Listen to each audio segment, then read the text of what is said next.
Chapter 5. Cluny the Scourge anxiously awaited the arrival of darkness. One of his 3 plans had reached fruition a lot earlier than expected. Cluny had proved an invaluable help. He had been across to the woods to satisfy his curiosity about what the rats were doing there. It came as no surprise to the ferret to see a large siege tower under construction. However, there was a problem. The cart still lay upturned in the ditch. Try as they would, the rats had not been able to remove a set of wheels and an axle from it.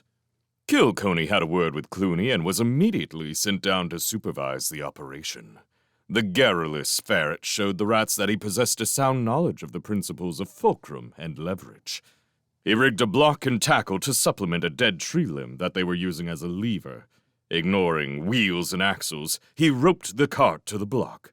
With all the rats, and a great deal of luck, he managed to lift the hay cart until it was halfway out of the ditch.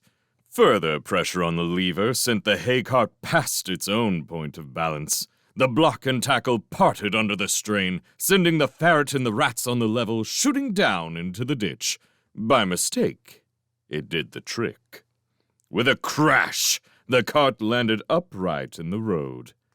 They pushed it into the woods. Cluny oversaw the lifting of the tower onto the bed of the cart. Delighted by his own ingenuity, he added the final touches. In a short time, the siege tower, its wheels muffled with sacking, stood completed, ready for use. Cluny gathered his captains about him and outlined his strategy. Tonight, when it was dark, Fingburn would step up the attack on the gatehouse wall as a diversionary measure. Cluny would command a picked band of the best fighters. They would bring the siege tower from out of the cover of mossflower wood and wheel it to a part of the wall where the defense appeared weakest. Under cover of darkness, they would filter from the top of the tower onto the ramparts. A quick slaughter of the defenders would leave Redwall wide open to them. Cluny watched the evening sky anxiously. It would not be long now. He signaled Fingburn to begin the diversionary assault. Yelling and shouting fearsome war cries, the attackers leaped from the ditch, peppering the ramparts with a hail of arrows, spears, and stones. "Redwall, to me! Come on, mice!" cried Constance. "Let's give better than we get! Redwall, to me!" Basil's stag hare had formed 3 lines of bow mice on top of the wall. They worked with military efficiency as the hare rapped out orders. "First rank, fire! Drop back! Kneel and reload. Second rank, fire! Drop back, kneel and reload. Third rank, fire! Drop back, kneel and reload. First rank, forward again, fire!" The commands continued unabated. Enemy soldiers fell stricken on the road. Darkclaw rushed about, bringing up reinforcements. "Keep those slings throwing! Bring up extra spears! Close up that line! Don't fire until you see them stand!" John Churchmouse, Mr. Vole, and Friar Hugo ran about, bending low. They collected up all the arrows, spears, and stones hurled by the horde, issuing them to the defenders. "Come on, otters! Give them back a taste of their own medicine!"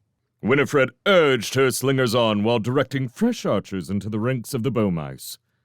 Constance and the beaver shared a stack of enemy spears. They returned them with frightening power and devastating aim. Ferret archers at the edge of the meadow found the range of Basil's bowmice. Several were felled before just Squirrel and Winifred, along with some crack otter slingers, sent down a barrage so swift and accurate that it decimated the ferrets within minutes. While the battle went ahead, ranging from the heights of the parapet to the depths of the ditch, the Joseph bell rang out over the carnage. Cluny snapped the battered visor down on his war helmet. He rapped Cluny on his shoulder. "Good. Now is the time. Come on, ferret!" Together, they slunk off down the ditch, running crouched over to the southeast corner of the wall, where it was relatively quiet. Keeping noise down to a minimum, Cluny ordered his troops to bring forward the siege tower. Straining and pushing, the rat soldiers trundled the tall contraption from its woodland hiding place. The going was even harder across the short space of soft meadow ground. Cluny himself lent a claw, pulling on one of the lead ropes. He tugged mightily, causing the cumbersome tower to sway dangerously as it bumped over grassy hillocks. "Bring it up close to the wall," he whispered urgently. "That's it. Now make sure it's on an even keel. I don't want the top wobbling all over the place." Stones and soil were tamped around the wheels, wedging them still. The great tower stood ready for use. When Friar Hugo hurried off to join the defenders, he left Cornflower in charge of the kitchens. She had busied herself with setting pans of oatmeal and oven bread ready for the next morning's breakfast. Cornflower then thought of the sentries up on the wall, and she set about making a large pan of vegetable soup. It was a great favorite with the defenders at nighttime, especially when she made it to her own recipe. Helped by Mrs. Vole and Mr. Squirrel, she ladled it into 3 big earthenware jugs, taking up a jug each, with a small basket of fresh loaves and some goat cheese. They set off, with Cornflower in the lead carrying a lantern.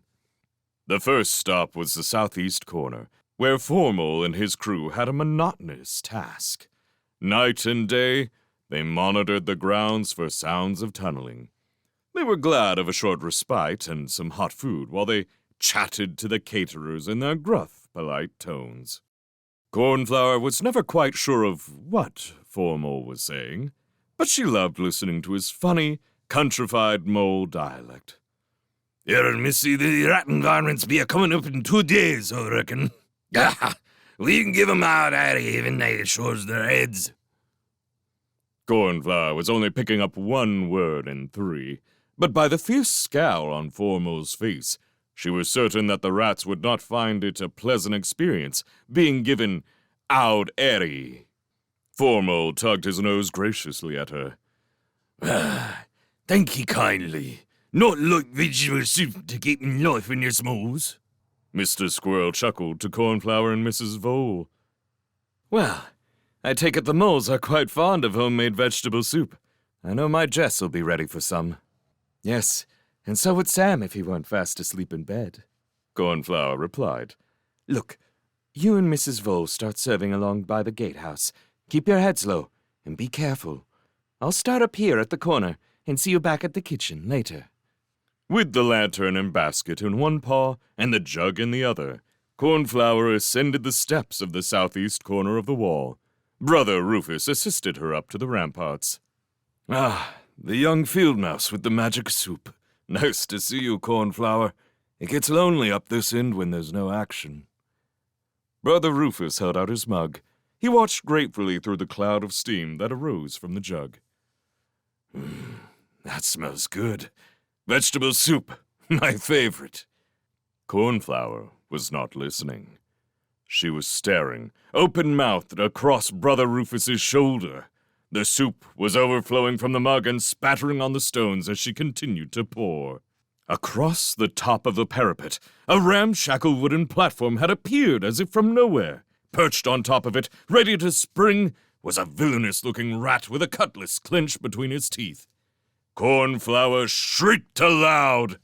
More by accident than design, Brother Rufus spun around and sent the scalding contents of his mug splashing full into the rat's eyes. With a piercing wail of agony, the rat fell from the top of the platform. Scarcely aware of what she was doing, Cornflower threw the lantern. It shattered on top of the siege tower, drenching the dead wood in lamp oil. Instantly, the flames licked hungrily over the platform, turning it into an inferno. Attracted by the flaring blaze that lit the night, defenders rushed from all quarters to see what was happening. Over 30 rats were in the high reaches of the burning tower. Many more were in the middle, and still more on the lower frames. Rats were kicking and fighting each other to get down from the blazing tower. They bit and trampled and slashed. Some jumped while others were pushed, screaming as they fell to the field far below. Cluny ran about in a berserk rage. Temporarily bereft of his senses, he seized hold of smoldering injured rats, some with their fur alight. "Get back up there, you cowards! Jump onto the wall!" he screamed in his madness. The rats who had been attacking the gatehouse left off fighting and ran down the road to the fiery holocaust. Sparks crackled and shot off into the night sky. Cluny lashed out at all and sundry with his tail, foaming at the mouth and cursing wildly, his face a terrifying mask of insanity in the glare from the tower. "It's only a bit of fire! Get back up there, you blundering fools! Kill the mice!" Darkclaw and Fangburn grabbed hold of Cluny's smoldering cloak. They dragged him backwards. "Get out of the way, Chief! It's starting to fall!" With a roaring crackle and snap of blazing timber, the siege tower leaned crazily to one side. It tottered, then collapsed in a flaring sheet of flame and sparks. The hay wagon listed drunkenly and was pulled over onto its side, where it lay burning furiously. The incident put an end to that night's fighting. On top of the wall, cheering broke out. Cornflower was the heroine of the hour. She blushed as Formo nodded admiring. "Oh, you're looking more handsome in this light, Mussy. Here, you got any vegetable soup left? Didn't give it all to them varmints, did ya?" Below the wall was a scene of mass carnage. The ground was littered with the bodies of attackers who had fallen prey to the flames in the ill-starred venture of the siege tower. Surrounded by his captains, Cluny was led down to the safety of the ditch. Apparently unaware of anything about him, he muttered dark words to himself, strange things that others could not comprehend. Behind the warlord's back, the captains looked at each other in a puzzled fashion. Had the mind of Cluny the Scourge finally snapped? The fire had dwindled to smoldering embers by the next morning. Constance and the abbot looked at the results from the ramparts. A wide area of the meadowland was burned black and scorched flat. Even now, parts of it sizzled in the morning dew. "Thank goodness it did not spread to the woods," said the abbot. "Otherwise all of Mossflower might have gone up in flames." The badgers stared sadly at the scorched earth. True. No side uses fire as a weapon, not even Cluny. It is the one thing that spells certain death to creatures on both sides. We must look on it as an accident, Father Abbot. "Accident or not, we owe Cornflower a debt of gratitude," replied the abbot.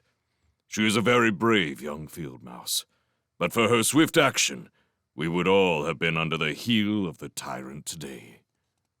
In the abbey kitchens, Cornflower stirred the oatmeal and checked on the bread baking in the oven. She smiled to herself. What would Matthias have thought of it all? Last night's heroine, this morning's cook.